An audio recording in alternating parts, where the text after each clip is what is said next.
Good day, everyone. Welcome to this week's edition of the Vise Squad, brought to you by the Anadromous Fly Company. This week, we're going to tie a little glow grub, is what I call them.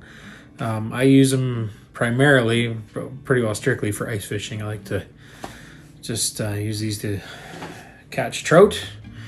And but I do have friends that have ordered them, and they use them in the tailwater. They like to fish them on the fly. But at any rate, it was a request from Rick. We'll spin it up. So in the vise, we're going to use, this is a size 10, 3 extra heavy scud hook. And I've got a 532 gold tungsten bead in there. And I'm going to use some 015 lead just to add a little bit of weight so these things sink like stones. Which, when you're ice fishing, I know we're getting a little, we are definitely too late in the year for that. But when you're ice fishing, it's nice to be able to get down to the bottom. See if you can get right in their faces. So I've got one sort of half the hook shank with a bit of lead on it, and then I've doubled up just a little bit behind the bead head. Just kind of will help take up some space there that we don't necessarily need to fill with thread.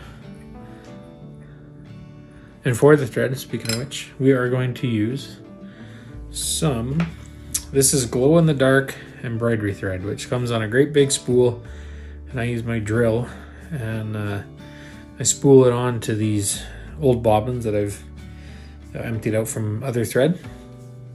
Comes in many colors. I've got all sorts of colors here. Today I'm going to use white, which glows kind of a greeny yellow color. Now the way I do these is I start behind the lead, and I'll put a few wraps in just to secure it, and I'm going to cut that tag end out.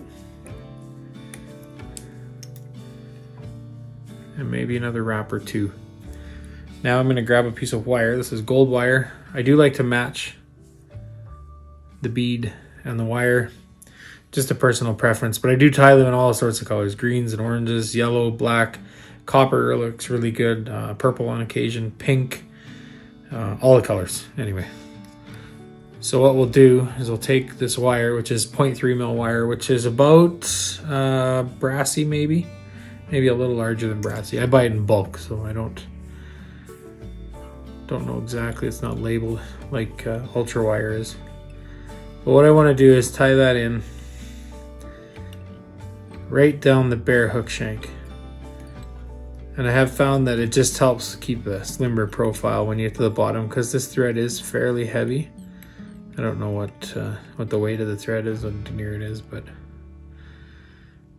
at any rate, I only make one pass down and one pass up, down to the bottom, and that'll keep this nice and small.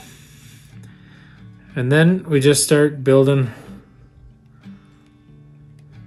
a tapered body similar to a chronomid, which I guess, really thinking about it, this is just a glow-in-the-dark chronomid. And because the thread is heavy, it will leave quite a few bumps, but this stuff is 2-strand thread, so you can uncord it and it will lay quite a bit flatter. So you just want to do your best just to lay down a nice even body. We are going to coat it with some bone dry when we get it done, and that really does help sort of even things out, and it makes this fly very forgiving. It doesn't matter really how lumpy or bumpy it is. The bone dry really straightens that out. I always like to double check, make sure you've got all that lead covered, because it will show through a little bit when we start coating it with the UV.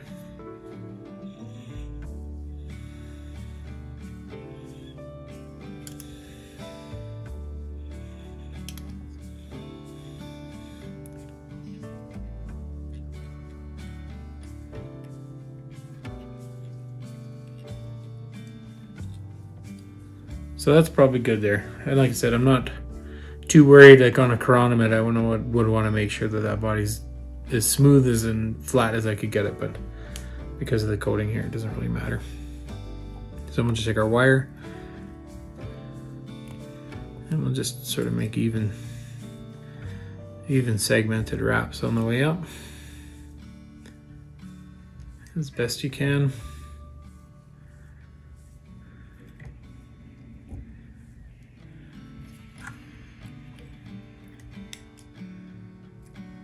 And we'll get to the top, we'll just tie it in. A few nice strong wraps and we should be able to wind that out of there. Oops. And then we'll grab a whip finish tool.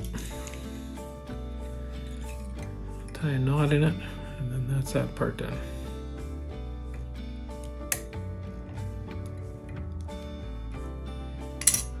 There we are. Next, like I said, we'll grab some UV glue here.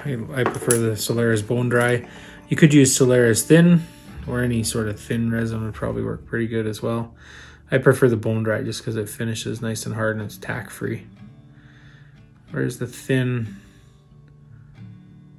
it does get a little bit sticky. It doesn't dry quite as tack free. You could use thin and then cover it with Bone Dry again, but this is usually enough. I get a little too much on there.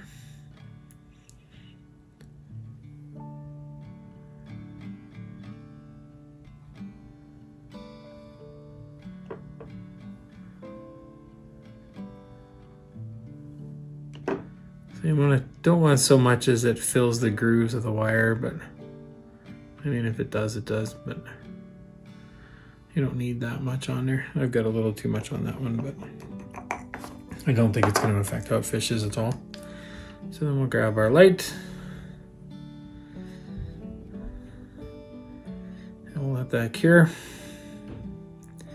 Now, if I turn the light off, which I'm not going to, but I will, I'll take some still photos of this all charged up, but with the light on it you can't really see it glowing, but they do glow quite well. But yeah, very simple. For ice fishing they work great under a under a dead stick or jigging them off the bottom. They do work really well for perch actually as well, I should have mentioned. I've had a lot of success fishing perch with them. At any rate, I hope you enjoyed it, Rick. This one was for you. And profiling. And I hope everyone else enjoyed it as well. If you did enjoy it and you're new to the channel, please hit the subscribe button, hit the bell beside it, and you won't miss any of our content, which there's always new stuff going on every day. Rick is busy working hard at keeping the channel rolling. Please go check out our sponsors as well. That's the Anadramas Fly Company. You can check out fishingandoutdoors.ca and .net. I do believe I always mess this up. But you can find all their products on our store along with all sorts of other stuff. There's thousands and thousands of really cool outdoor items and stuff on there. And it doesn't cost you any more to buy them through the store. This just helps keep the lights on for us.